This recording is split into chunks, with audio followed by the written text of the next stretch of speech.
这里是经济学记90天的第2单元串讲。第2单元覆盖了从第13讲到第28讲，总共16讲的内容。这整整16讲的内容，深入而全面地讲解了一个经济学的概念，那就是成本的概念。我们一开始从一句话的简单解释，再到一层层的解剖，一直谈到竞争本身的成本，再谈到社会成本，讲透了成本最深刻的含义。当然也是由于这是一门线上课程，教学大纲完全由我们自己来决定，我们才可能这么肆无忌惮地对这么重要的一个经济学概念做这么彻底和这么广泛的讨论。当你仔细听完前15讲的内容之后，千万不要忘记还要仔细地听最后一讲，也就是第28讲的总结，这样你对成本概念的理解就会产生一种浑然一体的感觉。这一次我重新听这部分的内容，总结了5个要点，或者说是你不能丢掉的生活经验。第一，是我们不可能过上以不变应万变的生活，我自己怎么想就怎么做，不忘初心，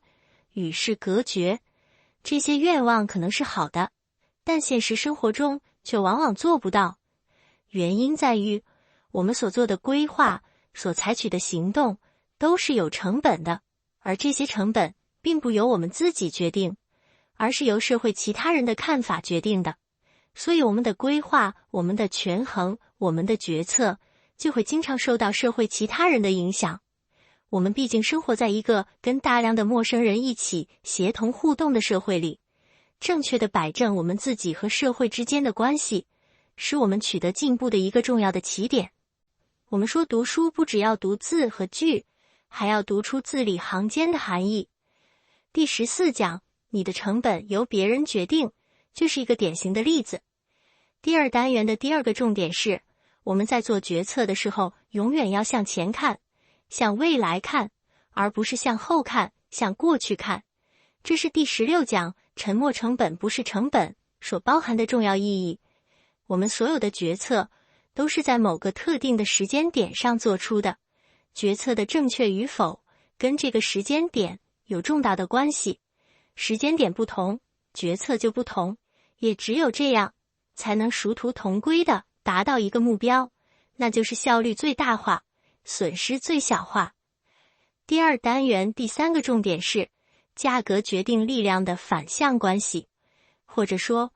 我们认同的应该是供需决定论，而不是成本决定论。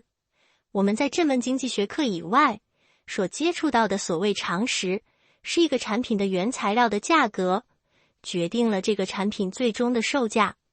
原材料越贵，最终产品就越贵，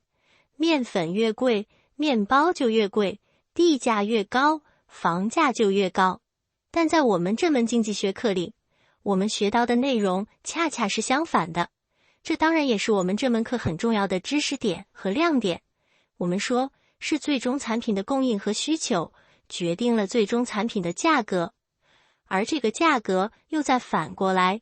一层层的决定这些最终产品的原材料的价格。也就是说，如果不存在对最终产品的需求，那么生产这些最终产品的原材料也没有什么价格可言。没有人要面包，面粉就不值钱；没有人要买房，土地就不值钱。价格决定的因果关系是反过来的。只要你深刻地理解了这一点，你就能够明白，天下并不存在什么合理的利润率，当然同样也不存在什么合理的亏损率。真正的商业逻辑是商人们猜想他们的最终产品会有人要，会有人买，会有人付费，他们于是就开始生产了，开始销售了。而结果怎么样，事前只有天知道。如果这个最终产品能够卖得好，他们就尽量卖，尽量赚。赚够了以后，这些钱再反过来分配给每一种生产这种最终产品的原材料。企业家的职责就是要策划生产，同时把收入归功给不同的生产要素，给不同的原材料做适当的定价。定价过高，他们就浪费了；定价过低，这些原材料就会被别人抢走，用到别的地方去了。这是一个抽象的理解经济运行规律的很好的例子，而这一个知识点也能让我们明白中间商存在的意义，以及他们在减少交易费用的过程中所起的作用。第二单元第4个重点内容，我觉得应该总结成警惕吃老本的惰性。我指的是第19讲对猪 rent 这个概念的讲解。猪其实就是对资本的付费，资本本身没有发生变化，市场对它的付费高一点，资本的主人就获得多一点；市场对它的付费少一点，资本的主人得到就少一点。我们每个人都拥有各种各样的资本，这些资本在不同的场合，别人会给他或高或低的付费。一个程序员工资高一点，他要当程序员；工资低一点，他还是当程序员。有时候工资收入低很多，他也还可能找不到别的更好的工作，仍然当程序员。这时候他当程序员所能够接受的最低工资，与他实际的工资之间的差距，就是他拥有程序员这种本领所享受到的租。反过来看，这也是他不思进取、随心所欲、吃老本的空间。在这个空间里，他勤奋一点、懒惰一点，都不会直接影响收入。这就是租的概念。但我们特别要注意的是，这种不以付费而变化的资本，总是在短期看才是这样的。从长期看，随着外部条件的变化，你随心所欲一点、懈怠一点，最后还是会造成后果的。当给你付费的人真的找到更好的替代人选的时候，你当初的每一点懈怠都会被计算。这时候你的随心所欲，你的懈怠，就不是在享受租，而是在产生显著的成本了。这是我自己在重听第19讲猪是对资产的付费的时候所获得的感悟。第二单元还详细讲解了另外一个重要的概念，就是社会成本的概念，那就是我们对科斯定律所做的详细的讨论。在这部分内容里，我们接触了外部性这个概念。一栋公寓里，其中一个单位在装修，给所有的邻居都造成滋扰，但不让住户装修也不是办法。如果遇到一栋楼里有好几户在轮番装修，那其他的邻居就苦不堪言。通过学习科斯定律，我们就能够明白，这种一而再再而三出现的困境，其实是可以通过制度的设计来加以减缓，甚至充分补偿的。其中一个重要的思路就是成立自治的业主委员会，让他们制定灵活的、有预见性的、事前得到各方认可的管理条例，这样就能把所谓的外部性内在化，把每个住户原来最大程度的增加自己收益的目标，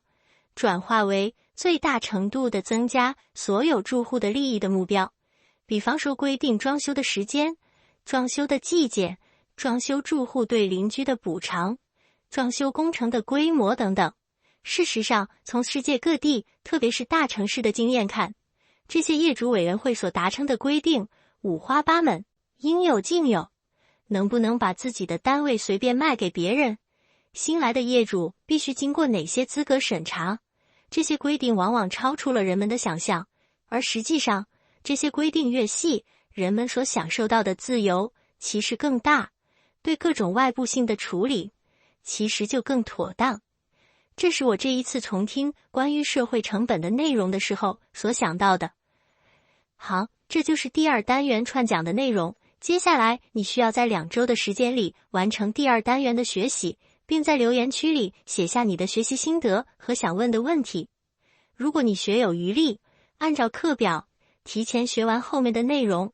那也当然是可以的。只要你在12月1号前学完了我们新课表里所有的内容，你就可以参与瓜分50万的奖金了。下周日是第2次问答时间，我会选取一些有代表性的问题来回答。好，我们下周日再见，祝你学习愉快。我们上周开始了第二单元的学习，这个单元包含了16讲，这16讲只讲透一个概念，那就是成本。成本的概念是非常深邃的，所以对于这个单元里的每一个知识点，你都要彻底弄明白。Van I 同学就提了一个非常有代表性的、非常重要的问题。他说，薛老师，我有个疑问是关于负面情绪不是成本的。你举了搭帐篷和建游泳池的例子，那假设搭帐篷的时候是好心情，而建游泳池的时候是坏心情，我搭建游泳池的成本，除了放弃了的帐篷，是否还包括了放弃了的建帐篷时候的好心情呢？反过来，我搭帐篷的成本是否包括了放弃了的游泳池以及建游泳池的负面情绪呢？因为在这里我确实放弃了好心情或者坏心情啊。Van I 同学提的问题恰好反映了我们这个知识点最想要澄清的一个误区，那就是我们在做决策的时候，在做成本比较的时候，到底是拿什么跟什么比较才是正确的？学完了这门课，我们通常会朗朗上口地说，成本就是放弃了的最大代价。这么说当然是对的，但这还是一个简略的说法。要回答 Van I 同学的疑问，我们就要回到更准确、更全面的关于成本概念的解释上去。我们看第13讲，一句话给成本下定义。在这一讲里有一段标量的定义，他说，一个资源，它有若干的选项，被选中的那个选项，它的成本是那些所有落选的选项当中价值最高的那个。简单的说，成本就是放弃了的最大代价。所以我们说，在讨论选择的成本的时候，我们永远是拿一个选项跟另外一个选项做比较。具体的说，我们要比较的是搭帐篷和修游泳池这两个选项到底是哪一个更可取。如果搭了帐篷，被放弃的就是那个修游泳池的选项，是选项和选项之间的比较，而不是选择了某个选项之后，在执行这个选项的过程中所产生的正面和负面的效果的比较。明白了这一点，我们再来看第14讲所涉及的相关内容。我们说，如果在修游泳池这个项目里面，你能得到的正面感受是100分，而脏乱差和辛苦流汗的负面感受是70分，那么游泳池给你带来的净幸福是30分。而搭一个帐篷，我们假定它能给你带来的正面感受是50分，负面感受是10分，所以搭帐篷给你带来的净幸福是40分。那么我们要比较的永远是修游泳池这个选项和搭帐篷这个选项给我们带来的净的幸福值，而不是这两个选项内部各自的正面感受或者负面感受。我再举一个例子吧。香港歌星许冠杰有一首歌叫《玩野走》，意思是找工作做。这首歌说的是，从前有一个人叫莫大毛，整天躺在家里，好吃懒做，作风虚无，不但不愿意剃胡子，还整天去赌博，穷途末路，于是就跑到山上找黄大仙给他指点迷津。结果他求到一支签，这支签叫他赶快去找份工作做，于是他就真的去找了份工作，踏踏实实，艰苦奋斗，终于走上了立业兴家的正路。这首歌里莫大毛的故事就能够帮助我们理解成本的概念。当年在见黄大仙的时候，莫大毛面临两个选项，一个是好吃懒做，不辛苦，负面感受也不高，比如说是10分，当然收益也很低，比如说是20分，所以好吃懒做的净收益是10分。而如果出去工作呢，要奋斗，要拼搏，负面感受很高，比如说是70分，但带来的成就和效用也更高，比如说是100分，所以努力工作这个选项的净收益是30分，远远高于好吃懒做的净收益10分。这时候他选择了拼搏奋斗这个选项，但是我们可以设想，当他时刻承受着由于拼搏奋斗而带来的那70分的负面感受的时候，他就有可能脑子糊涂，做错误的比较，说你看，拼搏奋斗净收益只有30，而我那么辛苦，要承受70分的负面感受，工作不开心就别干了，还是快乐要紧，从而放弃他的努力。我们说，莫大毛是不应该放弃自己的努力的，他时刻应该比较的，不是在努力奋斗这个选项之内净收益和负面感受之间的比较，而是好吃懒做这个选项和努力奋斗这个选项之间的比较。他真的开始工作以后，确实发现工作是挺辛苦的，但工作很辛苦这个事实，并没有对好吃懒做这个选项产生任何的影响。好吃懒做这种生活方式，它带来的净收益仍然是10分，没有因为莫道毛在选择奋发图强的时候感觉到辛苦而改变。所以结论是，莫道毛不应该看奋发图强的时候有多辛苦来决定他是否应该继续奋发图强。他所要比较的永远是奋发图强所带来的净收益和好吃懒做带来的净收益，这2个选项哪一个更可取？只要奋发图强带来的净收益更高，那么奋发图强的时候再辛苦也都不應該放棄。從前有個人叫莫大毛，日日攤喺屋企打奶酪，想想發發作風雨後，有雲太抽，風沙太多。好，許冠傑的文爺粥推薦給你，你既可以用來勵志，也可以用來學粵語。我們繼續來回答問題。徐建清同學問，同樣的手藝和技能，最低工資和最高工資之間的差價就叫租。擁有這個手藝的人，最低工資和最高工資之間的差值，相當於是白賺到的錢。這2句話表達的是同一個意思嗎？而高山流水源遠流長同學提的問題，也跟工作和租的概念相關。他說，我發現我現在的工作租挺高的，在外人看來是一份很好的工作，輕鬆並且穩定，但我自己並不滿意。短期的舒服不代表永遠的安逸。請問在自己的工作的租很高的時候，怎麼給自己安排更有難度的任務來提高自己呢？對這2個問題，我的看法是，一份工作它的租很高，輕鬆穩定，那也意味着哪怕努力了也沒有相應的業績和回報。這種情況既可以說是好事，也可以說是壞事。多得一點收入那是好事，但努力了也沒有效果，那可能是壞事。一份看上去旱涝保收的工作，會逐漸使人喪失奮鬥的動力。我們有時候會遇到一些人，年紀很輕就開始貪圖安穩的工作，想少幹事，但其實一份工作如果事情不多，反而是可怕的。那是因為這份工作很可能是可有可無的，很容易被替代，甚至被淘汰的。有事可做才是好的。對同事、對團隊、對機構有貢獻的工作才是穩定的工作。事實上，旱涝保收只不過是一種短期的現象，競爭的衝擊不知道什麼時候在你意想不到的地方就會冒出來。做馬車生意的人很難想象到煉石油的人會取代自己，靠煉石油而掙大錢的人也不容易想象到發電的人會取代自己。所以客觀地看待一份看上去旱涝保收的工作，為未來可能出現的辛勤的競爭做準備，這對我們大多數人來說，尤其是年輕人來說，是非常必要的。小光同學的問題是，新聞上說人力成本越來越高，工廠用不起，所以工廠都搬到貧窮的國家去了。要怎麼解釋這句話呢？勞動力的價格變貴了，是因為勞動力在工廠以外的地方的收入，也就是機會成本增加了嗎？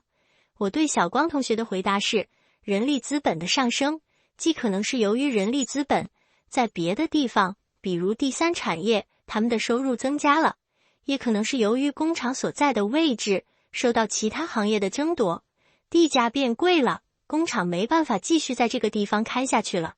當然還有一種可能，那就是工人的要求高了，他們提出要更高的工資、更好的福利，或者政府以立法的形式為他們提出了更高的薪酬要求。比如這個地區可能開始實施比較高的最低工資制度了，工廠要替工人繳納更多的稅費了，這些都是人力資本上升的原因。所以我們說，一個人的成本往往是由別人說了算，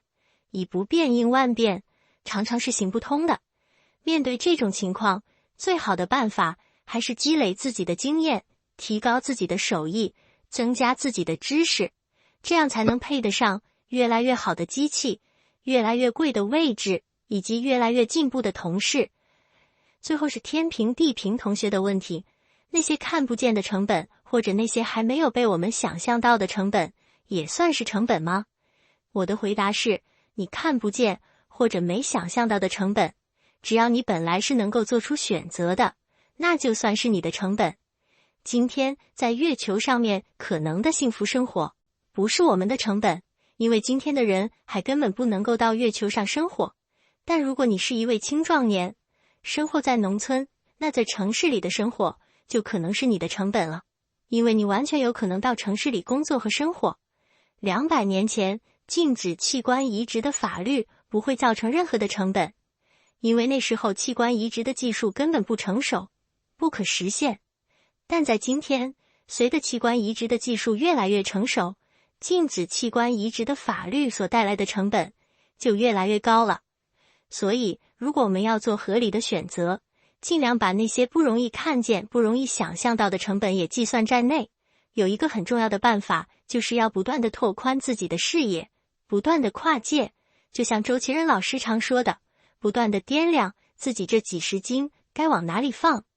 在国外，经常有一些社交性的晚宴，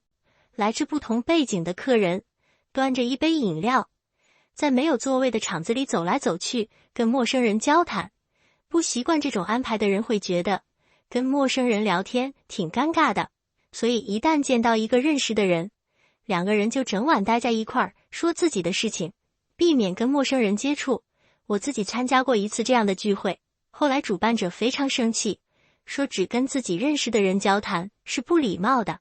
你得尽量跟每一个人都多少有点交谈，因为这样的聚会的目的就是要产生跨界的碰撞，哪怕这种碰撞是初级的、表面的、随意的。